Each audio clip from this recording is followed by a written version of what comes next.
asalaamaaleykum ñu commencé xibaar yi fële ca Espagne ak match bu fa amoon ci diggante Espagne ak Gil Ferro match boobu nag moo ngi mujjee ci 4-0 alors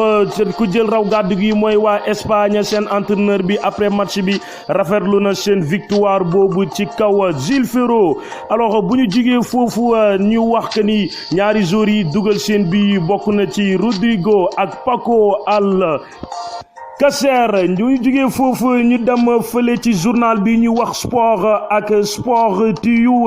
di xamle que ni jour bi di Lionel Messi ak Luis Suarez am nañu yaakaar que ni match bi di ñëw samedi incha allah ci diggante seen digganteem ak équipe bi ñu wax Valence war nañu mën a football alors Lionel Messi ak Luis Suarez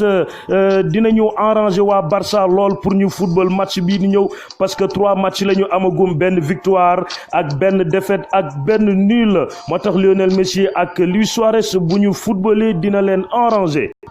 ndax ñoom ñooy patron équipe bi jàpp leen que ni kii di Messi nag gaañoom yàgg na lool depuis le 5 août ba léegi mu ngi gaañu.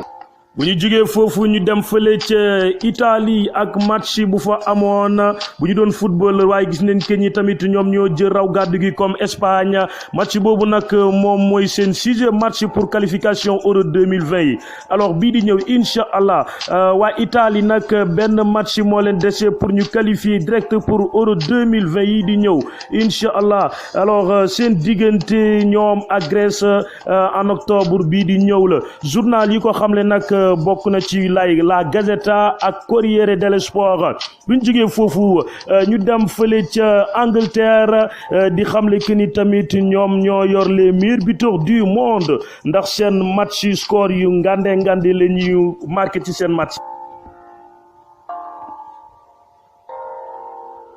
bu ñu jugee foofu ñu dem fële ca Portugal ak xibaaru jour bi di Jesús Rodrigues abal nañu ko waa Sporting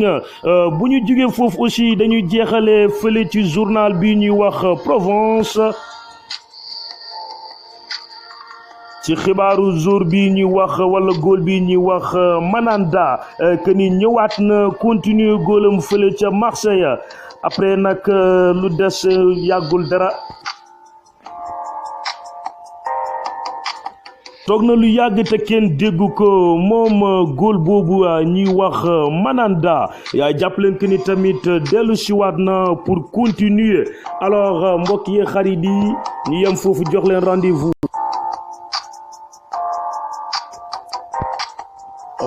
lundi mardi dimanche demain incha allah très chers auditeurs de notre site Salou Sport TV ça y est c'est terminé rendez-vous demain salut à toutes et à tous ciao.